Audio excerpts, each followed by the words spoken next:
안녕하세요. 저는 딸을 둘씩 두고 있는 아빠입니다. 지난 주말 날이 너무 좋아서 딸들이랑 손녀들이랑 소풍을 다녀왔어요.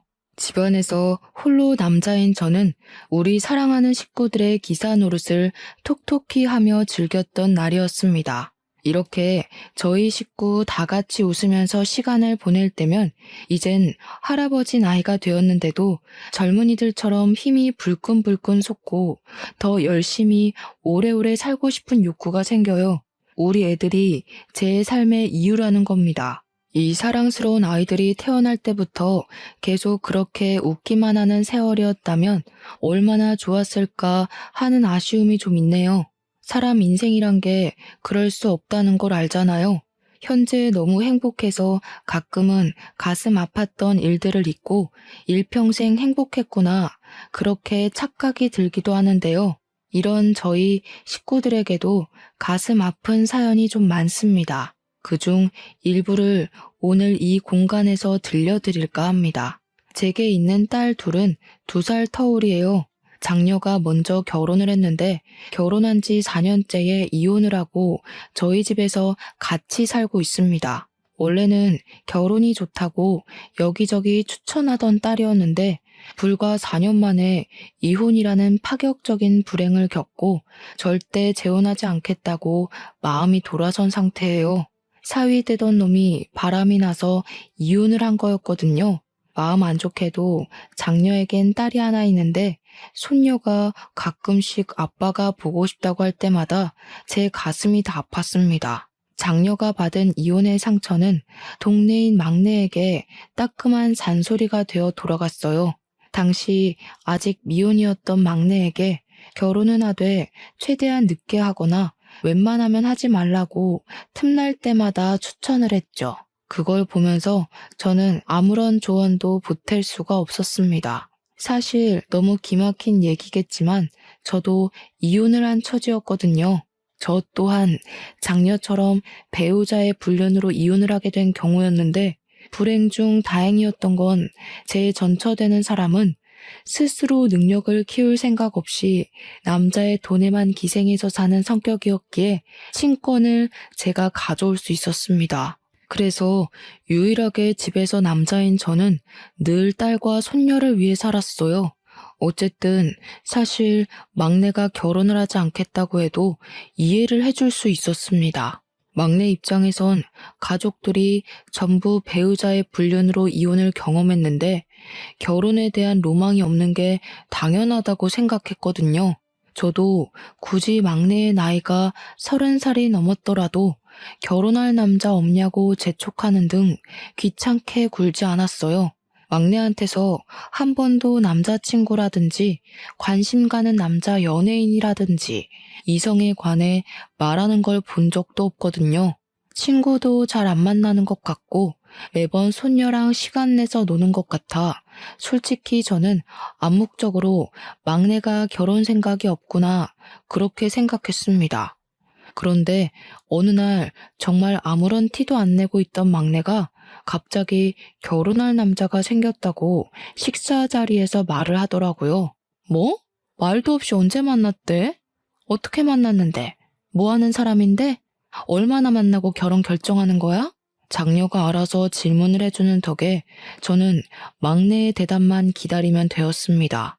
당연히 결혼 안 해도 상관없다고 했지만 이왕 한다면 제발 제대로 된 배우자길 바랬고 장인어른 되는 입장으로서 무조건 우리 딸 위해 뭐든 해주고 싶었어요.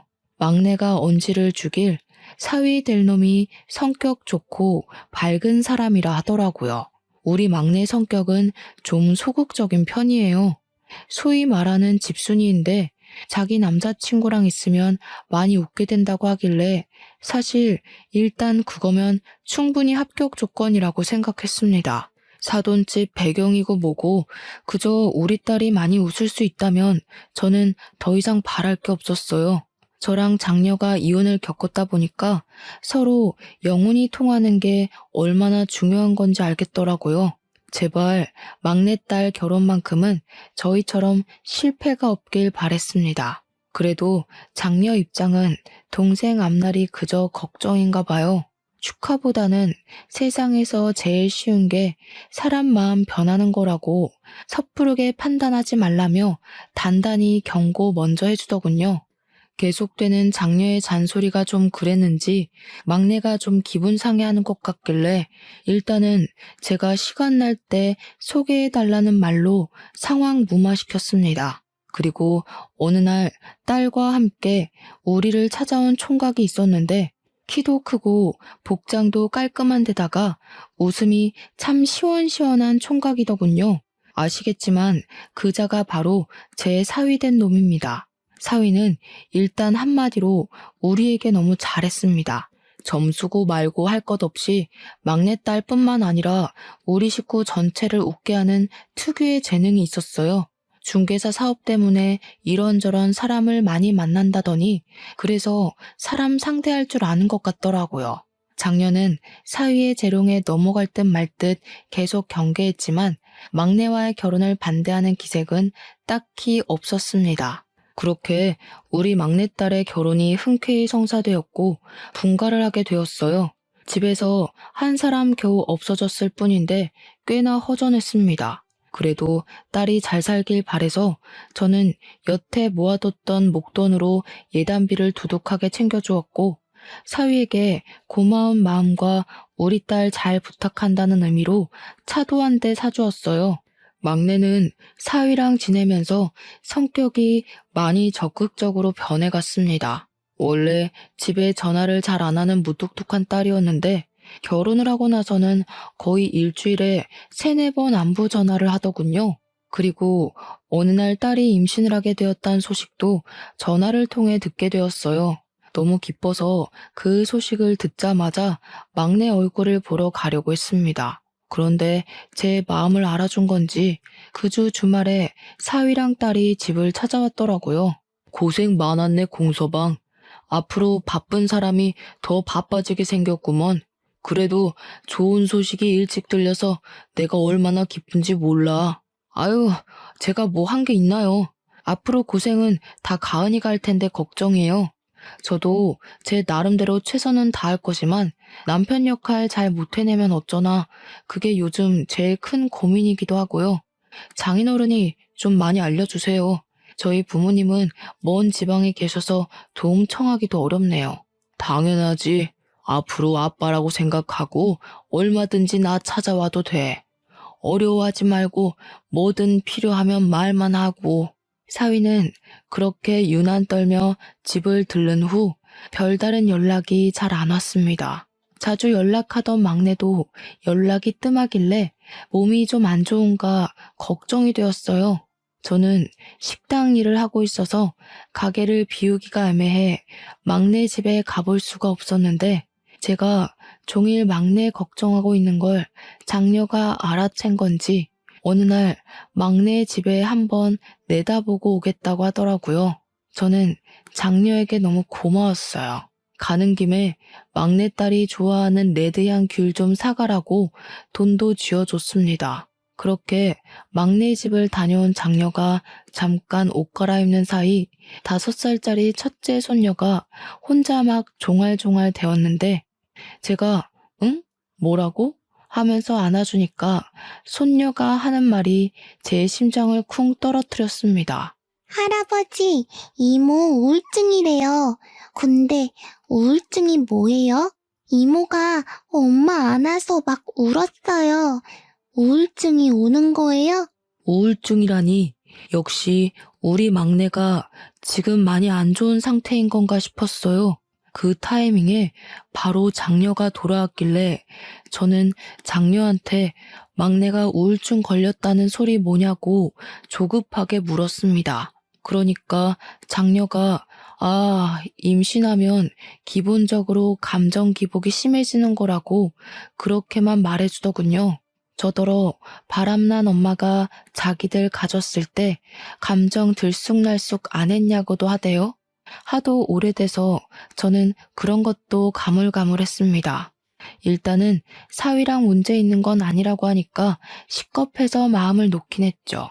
하지만 딸이 우울하다고 밥도 제대로 못 챙겨 먹고 있을까봐 너무 걱정되더라고요.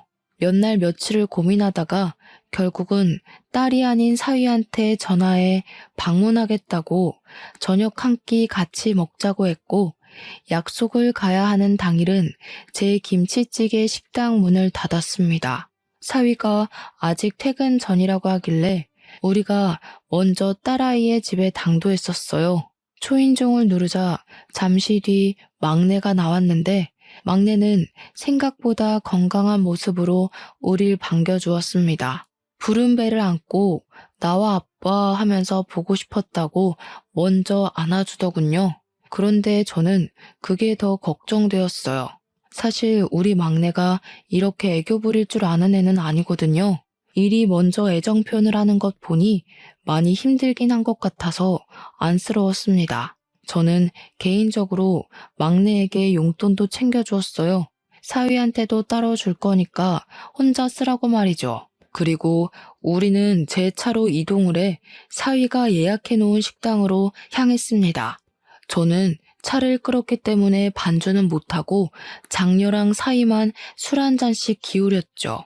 맛있게 밥을 먹고 이제 둘을 집에 내려준 뒤 우리는 그만 돌아가려고 하는데, 막내만 차에서 내릴 뿐이고 사위는 안 내리더라고요. 그러면서 사위가 제게 부탁하는 어조를 보였는데요. 장인어른, 죄송하지만 제가 일이 있어서 그러는데 혹시 좀 태워다 주실 수 있나요? 여기서 10분밖에 안 걸리는 곳이거든요. 그래? 아니, 다 늦은 밤인데도 집 구하는 사람들이 있어? 웬만하면 내일로 잡지 그랬어, 피곤하게. 제가 돈 많이 버는 이유입니다. 아무래도 사업이 사업인지라 고객 시간에 맞추는 게 고수익 유지하는 비결이거든요. 젊을 때 돈 많이 벌어놔야 되지 않겠습니까? 그래야 가은이도 호강시켜줄 수 있고, 우리 딸과 훗날 태어날 손주를 위해서 일부러 밤낮으로 일을 뛴다는 사위가 기특해 보였습니다. 몸생각 좀 했으면 좋겠다는 걱정은 뒷전으로 한 채 저는 사위를 태워주기로 했어요.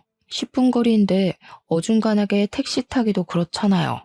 그래서 저희는 막내에게만 인사를 하고 그만 출발하려고 했습니다. 그런데 사위가 잠시만요 하더니 차에서 내려서 막내에게 포옹을 해주더라고요. 뭐라고 하는지는 안 들렸지만 둘이서 중얼중얼 뭐라고 대화를 하는 것 같더니 사위가 웃는 얼굴로 올라타면서 출발해달라고 했습니다.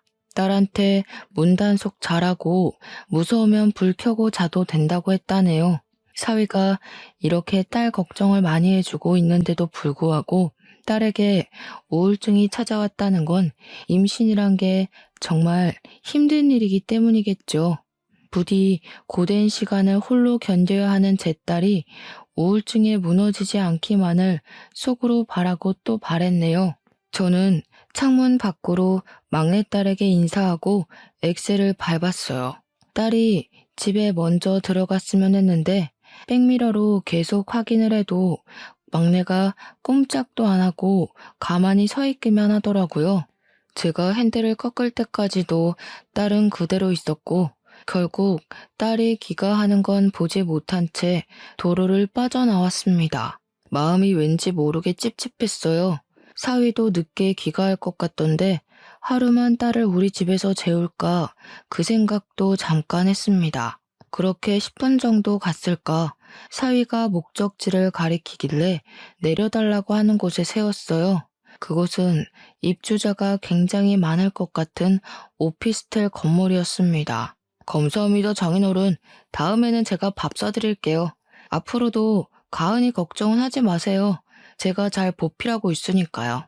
사위는 마지막까지 예쁜 말을 하고서 차 문을 열었습니다. 저는 사위 내리기 전에 얼른 용돈 봉투를 건넸어요. 그러니 사교성 좋은 사위가 술까지 들어가서 그런지 제게 고맙다고 진한 포옹을 해주더라고요. 자기가 나이 먹고 누구한테 용돈을 줘보기만 했지 받아보는 건 오랜만이라면서 말이죠. 어떻게 보면 우리 딸이랑 또래라서 제겐 아들과 마찬가지인데 그 소리를 들으니까 자식이 하나 더 생긴 것 같은 기분이 들었어요. 그날 사위에게 마음의 문이 조금 더 열리기도 했습니다.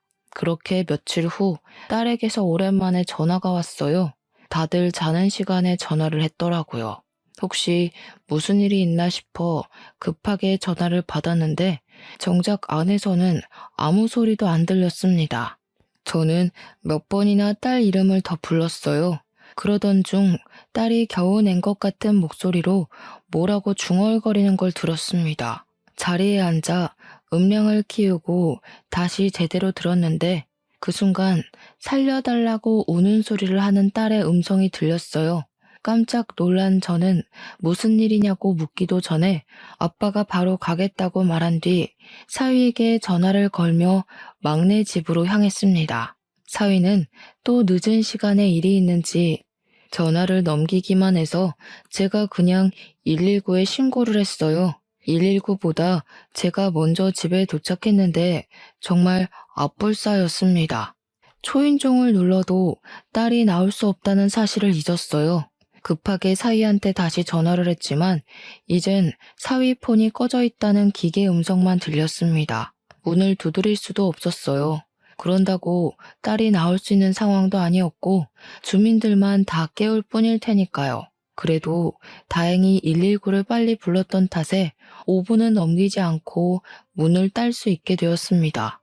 물론 그 5분마저 제겐 5시간 같은 느낌이었지만 말이에요. 소방관이 문을 따주자마자 제가 제일 먼저 안으로 들어갔습니다. 침대 아래로 쓰러져 있던 딸은 이미 의식 불명이었고 양수가 터져서 침대랑 옷이 다 젖어 있었습니다. 저는 의식 없는 딸을 붙잡고서 눈 좀 떠보라고 만졌는데 소방관이 딸의 상태를 체크하더니 빨리 병원으로 옮기는 게 급선무라고 들것에 싣고 나섰어요. 그렇게 병원에 내려서 저는 딸아이 한번 만져볼 틈도 없이 수술실로 보내야 했습니다. 딸이 수술실을 들어가는 사이에도 내내 의식을 못 찾아서 제가 얼마나 속이 터졌는지 몰라요. 너무 상황이 위급하니까 의사한테 무슨 일이 일어났다는 건지도 못 들었잖아요. 양수가 터져도 괜찮은 건지 우리 딸이 혹시 많이 위태로운 상황은 아닌지 그런 걸 전혀 알지를 못했으니 하염없이 기다리는 그 시간이 정말 지옥 같았습니다. 그저 수술이 무사히 끝나기만을 바라는 게 제가 할 수 있는 최선의 기도였어요. 다행히도 제 목숨이 달아나는 일은 일어나지 않았습니다. 개운한 얼굴로 나온 의료진들이 제게 딸과 손녀 목숨에는 지장이 없다고 말씀해 주셨어요. 대신 딸 뱃속에 있던 손녀는 조기 출산이라서 바로 인큐베이터 행이 되었다고 합니다. 일단은 둘 다 살아서 얼마나 하늘에 감사했는지 몰라요. 만약 딸이 잘못되었다면 저 정말 제 스스로 무슨 짓을 벌였을지 모릅니다. 저는 밤새 딸 옆을 지키면서 마음의 안정을 찾은 뒤 몇 번이나 더 사위한테 전화를 걸었습니다. 역시나 꺼진 폰이라고 하더군요. 사돈댁은 지방에 있는 사람들이라서 오기가 번거로우니 일부러 큰 사고가 생길 뻔했다고 연락은 안 했어요. 마침내 아침이 되고 제가 잠시 딸 옆에서 잠이 들었을 때 딸이 의식을 찾아서 저를 깨웠습니다.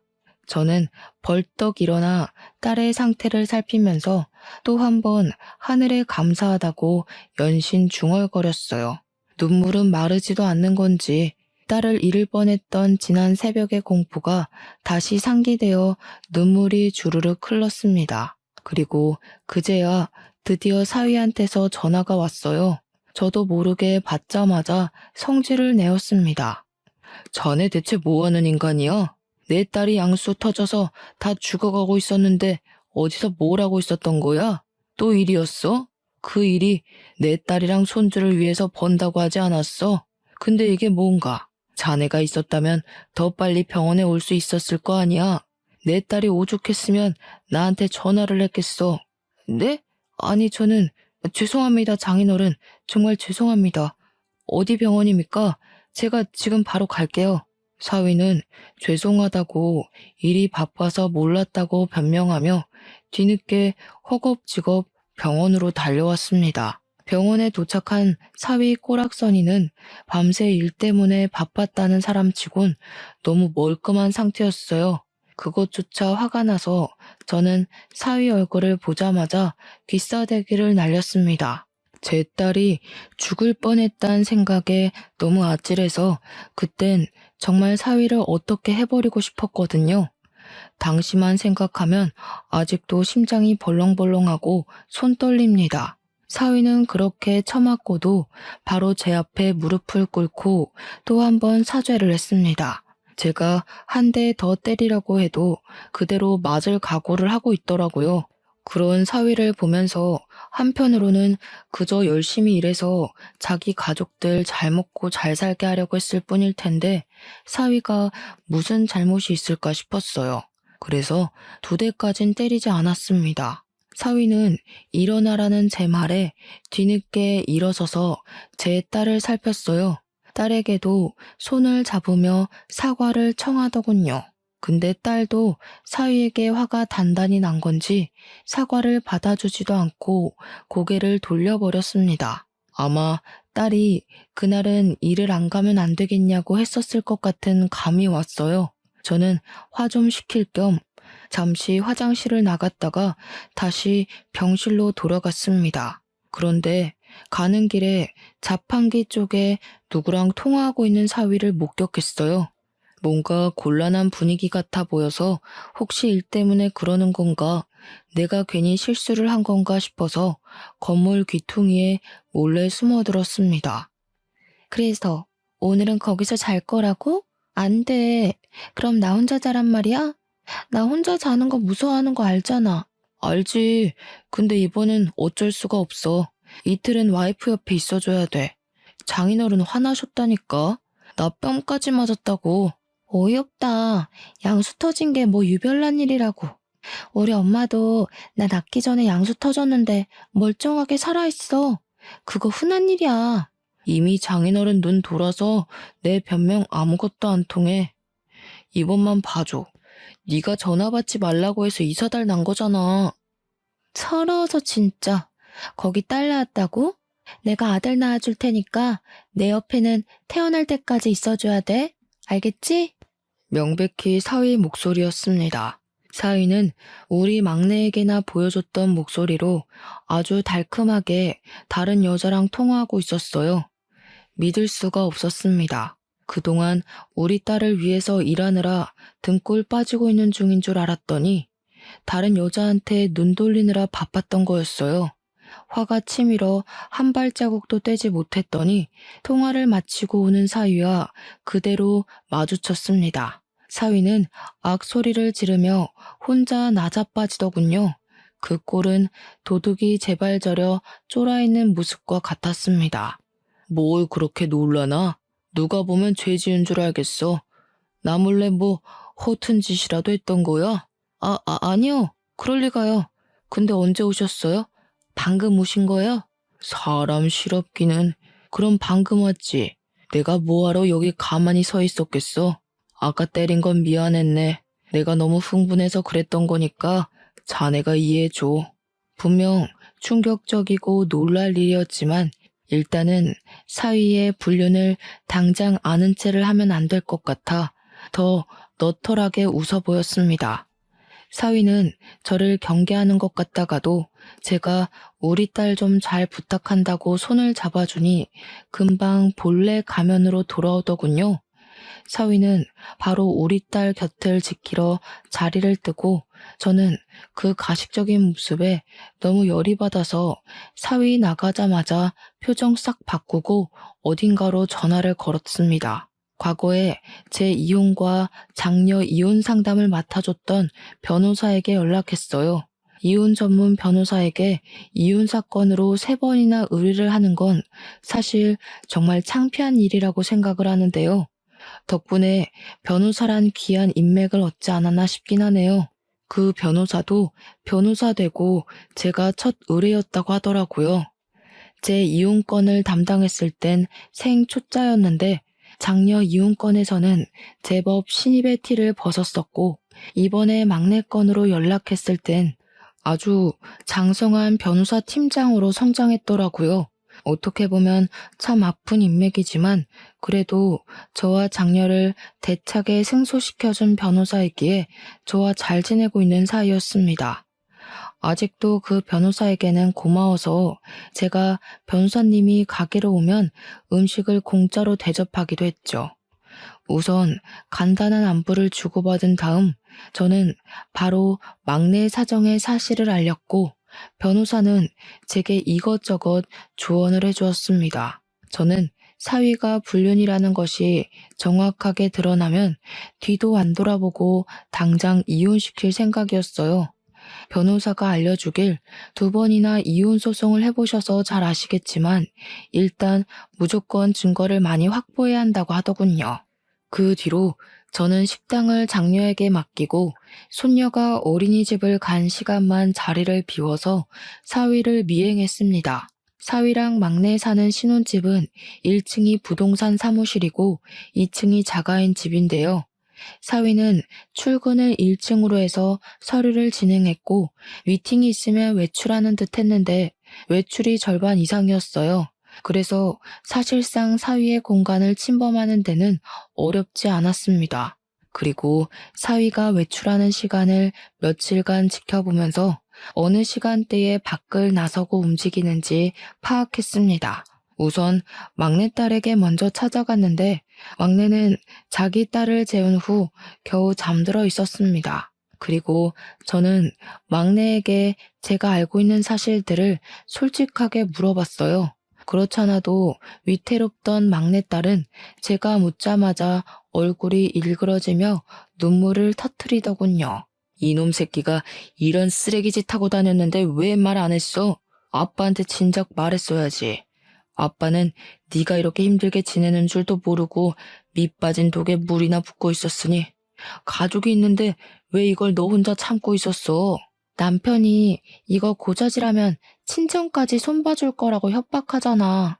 남편 돈 많은 거 알지? 그러다 나 때문에 아빠 식당 손해가면 어떡해? 우리 딸도 지켜야 되고 내가 할 수 있는 게 없었어. 보니까 막내는 사위에게 협박당하면서 불륜을 강제로 숨겨주고 있었던 듯 했습니다. 너무 속상했어요. 이혼을 해본 사람 입장으로서 막내의 마음을 이해하지만 제가 충분히 힘이 되어 줄 수 있는데 막내가 오히려 저를 걱정해 줬더라고요. 좀 더 벌이가 괜찮아서 시위 같은 놈 쉽게 짓누를 수 있는 힘이 있었다면 막내가 저에게 과감히 기대었을까 문득 제 신세를 후회하기도 했습니다. 그렇다고 돈으로만 그 썩을 놈을 해결할 수 있는 건 아니잖아요. 돈이 있었다면 빙빙 둘러가지 않고 손쉽게 처리할 수 있었겠지만 빙빙 둘러가야 하는 만큼 더 고통스럽게 망하게 하겠다고 결심을 했어요. 저는 막내에게 사위랑 대화할 때마다 녹음하라고 그럼 내가 다 알아서 해주겠다고 일러뒀죠. 불쌍한 우리 막내딸. 저한테 잘 사는 모습 보여주려고 했는데 그저 미안하다고 울기만 하더군요. 좀 소극적이고 무뚝뚝하더라도 나쁜 소리 한번 안 해보고 산 착한 딸인데 그런 내 딸에게 이런 고충을 겪게 한 사위를 절대 용서하는 일은 없어야겠다고 다시 한번 마음을 다잡았습니다. 그 상놈 새끼 때문에 내 딸이 매일 눈물 흘렸을 걸 생각하니 저는 참고 참았던 부하가 치밀어 올라 눈에 뵈는 게 없어졌어요. 저는 딸에게 1층까지 딸 수 있는 마스터키를 받아서 내려갔고 사위가 오기 전에 사무실을 열고 들어갔습니다. 단 한 번도 도둑놈처럼 자물쇠를 따고 누군가의 공간을 침입한 적이 없었는데 이 세상이 더러운 놈에게는 더러운 방법으로 접근해줘야만 속 시원하다고 하는 것 같더라고요. 그렇게 몰래 침입한 사무실을 뒤졌는데 황당하게도 제가 뒤적거릴 필요도 없이 손쉽게 불륜 증거물을 찾을 수 있었습니다. 제 딸 말이 남편은 일적인 공간을 침해받는 걸 안 좋아해서 한 번도 1층에 내려가 본 적 없다고 하더군요. 그래서 그런지 사위 사무실은 그야말로 내 딸이 모르는 여자의 흔적이 덕지덕지 묻어 있었어요. 그냥 휴대폰 렌즈를 들이미는 곳마다 증거물이 쏟아졌어요. 속옷이나 머리카락, 여자 화장품, 같이 찍은 사진까지 아주 불륜 창고 그 자체라고 해도 과언이 아니었죠. 사진 찍다가 또 한 번 성질이 난 저는 주변 물건들을 죄다 바닥에 던져버렸습니다. 그리곤 딱 봐도 제 딸은 바르지 않는 색깔의 립스틱을 들고서 사위 컴퓨터 모니터에 글씨를 썼었어요. 이제부터 지옥 갈 준비나 하라고 말이죠. 그렇게 사무실을 나왔는데 문득 사위가 지난날 내려달라고 했던 오피스텔이 떠올랐습니다. 상간녀랑 통화하던 내용을 들어보면 어딘가 모르게 두 집 살림을 하고 있는 기운이 물씬 풍긴다고 생각했는데 설마 그곳에서 두 집 살림살이라도 하는 건가 싶더군요. 그게 만약 맞다면 정신 나간 놈이 겁대가리까지 상실했던 거죠. 감히 장인어른한테 두 집 살림하는 곳으로 발에다 달라고 한 거잖아요. 그런 확신이 들자 거길 안 찾아가면 안 되겠더라고요. 일단은 사위가 그곳에 있는지 없는지 몰라서 사위한테 전화를 했더니 마침 오피스텔에서 일 중이라네요. 주로 거기서 일을 더 많이 한다고 하면서 능글맞게 답을 하는데 정말 뻔뻔함을 보았네요. 저는 전화를 끊자마자 그곳으로 달려갔습니다. 사위가 있는 곳이 몇 호실인지 몰라서 그 오피스텔 앞에서 주야장천 사위 나오길 기다렸어요. 눈 빠지게 기다리던 순간 사위가 웬 아가씨랑 팔짱 끼고 나오는 걸 목격했죠. 직접 눈으로 보니까 과거의 제 이혼과 장녀의 이혼 트라우마까지 떠오르면서 손이 떨리더군요. 그래도 세 번째인지라 제법 저는 침착하게 대처를 할 수 있었습니다. 황급히 그걸 사진으로 찍어서 증거를 남겼죠. 그렇게 변호사랑 같이 증거 수집 및 고소 과정을 면밀히 살폈는데요. 제가 사위 직업이 잘 나가는 중개사라고 변호사한테 일렀던 적이 있었거든요. 그런데 변호사가 뜬금없이 그것에 중점을 두면서 수상해 하더라고요. 아버님, 혹시 그 중개사가 개인 사익 없이 공정하게 거래를 하던가요? 어딘가 찝찝한 구석은 없었어요? 글쎄요. 제가 사위 일할 때 같이 있어 본 적이 없어서 그런 건 잘 몰라요. 일하는 척 하면서 불륜 저지른 것밖에는. 뭔가 다른 게 있는 거예요? 다른 게 있을 확률이 클 것 같네요. 이런 부류의 사람들은 대개 공정한 거래는 안 할 겁니다. 이건 제가 따로 알아보고 연락드릴게요. 사위분 명함 있으세요? 변호사는 제가 사위 명함을 받아서 그 자리에서 바로 사위한테 전화를 걸었습니다. 그리곤 지인에게 소개받아서 연락한다면서 전세 건물 좀 몇 개 보려고 한다고 사위랑 시간 약속을 잡았죠. 며칠 후 변호사는 직접 발로 뛰어 사위를 만났고 같이 건물을 돌았다고 하더군요. 전세계약 고객이 오랜만에 들어온 건지 사위는 특유 재능 있는 말발로 변호사를 데리고 다니며 건물들을 소개했고 그런 사위에게 변호사는 자신의 직업을 숨기고 그저 취준생이라고만 했다 합니다. 취준생이라는 말에 사위는 더 거만해졌다고 하더군요. 변호사에게 소위 깡통 전세인 건물들만 소개를 하면서 언변으로 변호사의 눈을 속이려 들었다네요. 누가 봐도 여기다 전세금을 내고 계약을 하면 돈을 돌려받지 못할 게 뻔한데도 마치 대단한 건물인 척, 없어서 계약 못하는 건물인 척 변호사한테 사기를 치며 거래를 시도했다고 합니다. 그때 임대인도 같이 있었는데 사위랑 같이 손잡고 뻔뻔하게 변호사를 사기 행위를 했대요. 모든 걸 녹음하고 있던 변호사는 그걸 토대로 다시 사무실에 돌아와 사기죄 또는 사기 방조죄 등 형사 처분까지 준비를 했습니다. 변호사는 이 증거들을 토대로 사위를 구속시키고 중개사 자격을 박탈시킬 수 있는 전세 사기로 고소를 할 예정이래요. 그리고 이 와중에 하늘이 저희를 돕는 건지 전세 사기로 좀 더 확실한 증거물을 찾던 중 황당하게도 사위가 과거에 전세 사기로 한번 신고당했던 적이 있다는 것도 발견을 했습니다. 그때는 합의가 이루어졌는지 피해 금원을 피해자에게 돌려주면서 상황이 크게 안 커진 듯 보였어요. 이미 신고를 당했음에도 똑같은 짓을 또 하다니 사위를 너무 믿었던 지난날의 과오가 너무 후회가 되었어요. 당연히 저는 사위와 합의를 볼 생각이 없었습니다. 변호사도 이런 상습적인 놈에게는 합의로 넘어가주면 안 된다면서 분명 신고당한 것 말고도 여러 번 사기를 저질렀는데 안 걸리고 있는 놈일 거라고 추측하더군요. 만약 이게 사기 혐의가 인정되면 10년 이하의 징역에 처해진다고 하는데 변호사가 사위는 상습 사기라서 아마 형량이 그 정도는 확정일 것 같다고 해줬어요.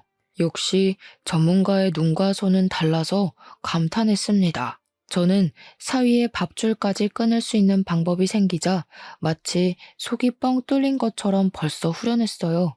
이렇게 모든 준비를 끝내놓고 며칠 후 딸에게 전화를 했습니다. 딸도 제게 그간 사위랑 했었던 대화를 착실하게 녹취해서 저한테 보내주었어요. 녹취 속의 사위는 제 앞에서 보이던 목소리와는 확연히 달랐고 딸을 모욕하는 말과 상간녀를 두둔하는 발언을 거침없이 행하고 있었습니다. 제가 없는 그 잠깐 사이에 딸에게 이런 파렴치한 짓을 더 저질렀다는 것에 정말 정신을 놓고 싶더군요. 하지만 저는 사위를 더 괴롭게 만들 준비를 충분히 하였고 그것들은 100% 승소가 가능한 소송들이었으니 위안을 받았어요. 또 변호사가 제 딸이 사위한테 받은 정신적 손해도 배상 청구가 가능하다고 했어요. 사위의 꼼꼼하지 못한 부정행위들 덕분에 다행히 위자료는 자꾸만 치솟았습니다. 그렇게 저는 사위를 찾아갔는데 갈 때는 변호사와 경찰까지 대동해서 찾아갔어요. 사위가 또 오피스텔에 있다고 했습니다. 사실 그 앞에 가서 경찰들이 잠복을 하고 있었거든요. 저는 사위에게 줄 것이 있다고 잠깐 내려오라 했습니다. 사위는 제가 왔다는 소리에 놀라서 건물 밖으로 튀어나왔어요. 그리고 저는 지난날 그랬던 것처럼 사위를 보자마자 주먹을 날려버렸죠. 진작에 사기꾼 새끼라는 걸 알아봤어야 하는 건데 내 딸이 좋다고 해서 그저 합격이라 봐줬건만. 앞으로 깜빵에서 10년 썩을 준비나 해라. 어떻게 할 짓이 없어서 짐승만도 못한 짓들만 골라서 하며 살았냐? 무슨 소리를 하시는 거예요? 일하느라 바쁜 사람 불러놓고 다짜고짜 폭력이라뇨? 장인어른이면 이렇게 아무 때나 사위 불러다가 주먹질로 패도 되는 겁니까? 제가 자꾸 참아주니까 호구로 보이세요. 한 번만 더 이러시면 저도 더는 장인어른이라고 안 봐줄 거예요. 일하느라 바쁘다고? 뻔뻔하게 장인어른한테까지 사기칠 만큼 간땡이가 부어 있었던 거냐? 얼마나 사기를 자주 쳤으면 이렇게 뻔뻔할 수가 있어. 네가 그동안 내 딸이랑 나한테 무슨 짓을 했는지 다 알고 왔어. 전세 사기도 쳤던 놈이라며? 앞으로 너한테 돈 잃을 피해자들처럼 너도 돈에 쪼들려 살아봐라. 서희는 제가 모든 사실을 다 알고 있는 것에 상당히 충격을 먹은 듯한 얼굴이었습니다.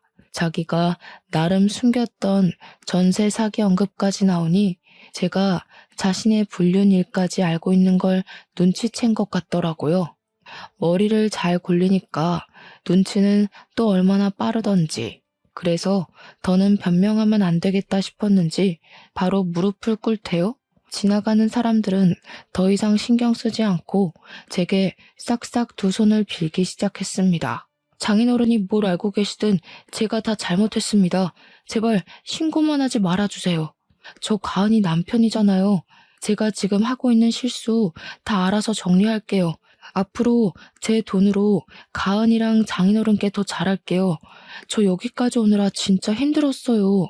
다른 사람 돈 뜯어가면서 올라간 자리면서 뭘 그렇게 대단한 위치에 있는 것처럼 떵떵거리나? 원래 그렇게 쉽게 얻은 위치는 쉽게 나락으로 가는 거야. 망할 거면 혼자 망해야지 어디 내 딸 인생까지 망치려고 봐달라고 해? 나는 절대 합의 봐줄 생각도 없으니까 괜히 소란 피우지 말고 경찰서 가자. 저는 그제야 잠복해 있던 경찰들을 불렀고 사위를 체포를 부탁했습니다. 사위는 경찰을 발견하자마자 빠릿빠릿하게 잔머리를 또 굴리더니 이미 자신의 회유가 소용없는 짓거리였다는 걸 안 것 같았어요. 갑자기 벌떡 일어나더니 도망을 치더라고요. 그래서 대낮에 느닷없이 경찰이랑 추격전 발생했습니다. 저는 이대로 사위를 놓칠까봐 전전긍긍하며 지켜봤어요. 제가 조금만 더 젊었더라면 당장 쫓아갔을 텐데 그게 아쉬웠습니다. 직진 방향으로 무작정 달리던 사위는 자꾸 뒤를 돌아보며 경찰을 살폈는데요. 마지막 지푸라기라도 잡는 심정으로 달리더라고요. 그런데 사위가 너무 뒤만 신경 썼던 탓인지 미처 앞에 도로가 있다는 걸 확인하지 못했고 그대로 빨간불 신호에 뛰어들었어요. 그만 달려오던 세단에 부딪혀서 사고가 생겨버렸습니다. 너무 놀란 저는 사위가 쓰러진 곳으로 달려갔어요. 사고 현장은 입을 틀어막아야 할 정도로 처참했습니다. 사위는 사고 지점에서 7m 날아간 곳에 추락을 했고 사위 때문에 교통 상황은 순식간에 아수라장이 되었어요. 급 정지로 인한 사고 차량도 군데군데 발생했습니다. 심각해진 상황에 경찰은 119를 불러 사위 먼저 수습을 했고 뒤늦은 사고들 때문에 인력 지원에 나섰죠. 저는 사위와 같이 구급차에 실려와 병원으로 향했습니다. 사위는 급히 수술실로 이송이 되었으나 안타깝게도 뇌사에 빠지고 말았어요. 이 사실을 사돈댁에 전화해서 알릴 때 저는 사위가 우리 딸에게 무슨 짓을 했고 어떤 상황에서 일이 이렇게 되었는지 설명을 덧붙여서 전달했어요. 그랬더니 그 부모의 그 자식이라고 그동안 몰랐던 안사돈의 인품이 바로 드러나더라고요. 젊은 애들이 일을 하다 보면 지쳐서 딴 곳에 눈 돌릴 수 있는 거죠. 지금 그깟 불륜이 뭐라고 내 아들을 그렇게 만들었다는 거예요? 그리고 사기는 이미 지나간 일이라고요. 어떻게 장인어른이랑 사람이 사위를 그런 식으로 매장시킬 수가 있어요? 저야말로 분통이 나네요.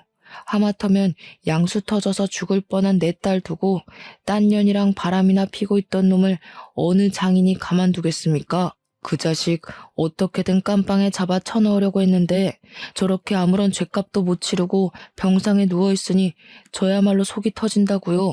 그래서 죽었어요? 며느라기가 죽었냐고요.